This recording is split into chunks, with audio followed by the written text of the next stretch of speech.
आपण घनाच्या बाबतीतल्या काही गोष्टी बघितल्या। घनाचे उभे पृष्ठफळ किती आहे 4 आहे, म्हणून त्याचं उभ्या पृष्ठफळाचं सूत्र काय आलं 4l चा वर्ग। त्याच्यानंतर एकूण पृष्ठफळ म्हणजे जसे मगाची इष्टिकाची तिला 6 पृष्ठ होती तशी घनाला पण किती पृष्ठ आहेत 6। घनाच्या एकूण पृष्ठफळाचं सूत्र काय आलं 6l चा वर्ग। काय म्हटलं मी 6l चा वर्ग।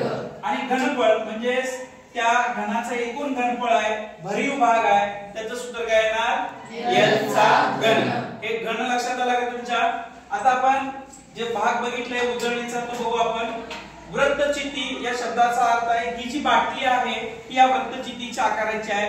पाण्याची पाईप, गोल पाण्याची टाकी आपल्या घरातील किंवा तशा वस्तू, दुधाची किटली ही सुद्धा उदाहरणं त्याच्यामध्ये बसू शकतात। हा जो भाग आहे हा वृत्तचितीचा, वृत्त म्हणजे वर्तुळ आणि चिती म्हणजे आकार, तर या ठिकाणी हा जो भाग आहे इथून असा हा वक्र भाग आहे, म्हणून या ठिकाणी आपण पृष्ठफळ काढत असताना वक्र पृष्ठफळ पण काढू शकतो। परीक्षेला असा प्रश्न येऊ शकतो दिलेल्या वृत्तचितीचे वक्र पृष्ठफळ काढा।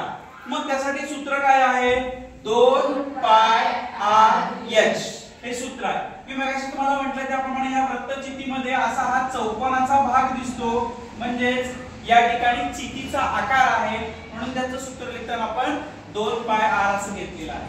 आता या वृत्तचितीचा एकूण पृष्ठफळ काढायचा आहे, म्हणजे तळाला वर्तुळ आहे, वरती वर्तुळ आहे, हा वक्र पृष्ठफळाचा भाग आहे। तर ते सूत्र येत असताना ह्या दोन गोष्टी महत्त्वाच्या आहेत। तळाला वर्तुळ आहे म्हणजे πr वर्ग आणि वरती वर्तुळ आहे म्हणजे πr वर्ग, म्हणून सूत्र तयार होत असताना कसं तयार झालं बघा। πr वर्ग आपण कॉमन घेतलं 2 वेळा आहे, म्हणून 2πr आणि कंसामध्ये शिल्लक राहिलं r आणि h।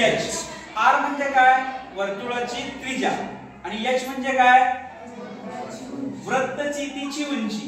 कुणाची पाण्याच्या टाकीची उंची, पिंपाची उंची। आता ही जी पाण्याची बॉटल आहे ही पाण्याच्या बॉटलची उंची म्हणजे वर्तुळाची त्रिज्या मिळाली, उंची मिळाली की ह्यात किती पाणी बसतंय, 1 लिटर बसतंय की 900 मिली बसतंय हे आपण काढू शकतो। अशा पद्धतीची गणितं येतात।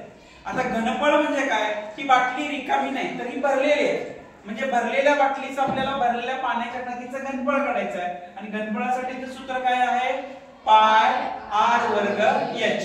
r म्हणजे त्रिज्या आणि h म्हणजे उंची। गणितामध्ये काही क्रिया असतात, पायची किंमत जर दिली नसेल तर ते आपण किती घेतो 22/7, म्हणजे त्यावेळी निश्चित 7 न कुठेतरी भाग जात असतो। आणि जर दिली नसेल तर पायची किंमत दशांश अपूर्णांकामध्ये किती असते 3.14। तर आज आपण 3 गोष्टी बघितल्या, इष्टिकाचिती, घन आणि वृत्तचिती, महत्त्वमापनमध्ये यांची सूत्र बघितली आणि गणिते बघितली। समजले का तुम्हाला सर्वांना? समजले। तुम्ही सोडवू शकाल का? ओके।